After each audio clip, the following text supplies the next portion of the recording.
Comunque oggi continuiamo con i coltellini svizzeri, perché ce ne sono talmente tanti che è impossibile elencarli tutti. Questo è quello che avevo presentato prima, che credo si chiami il Champ, ma ne ho anche un altro che invece è più moderno, perché ha un attrezzo cacciavite con le punte intercambiabili, quindi a croce Phillips grande, Phillips piccola, e qui nel corpo ci stanno tutte le punte di ricambio, fra le quali anche delle punte esagonali per smontare i computer, eccetera. Vediamo un po' che c'è di più. No, più o meno lo sa, c'è una luce,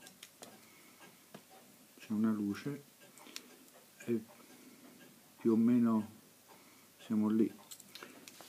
Invece il massimo dei coltellini svizzeri è questo qua, che ha non so quante lame, che come si può vedere è molto più grande degli altri due, e questo qua c'ha l'ira di Dio.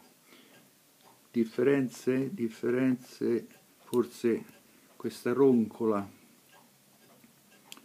oppure questa cosa per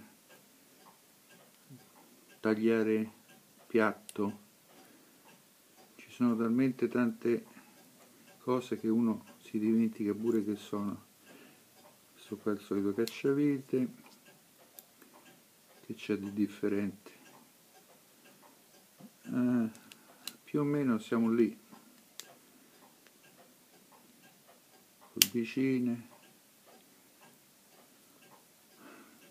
più o meno è tutto uguale, solo che ne ha molti di più. Ciao.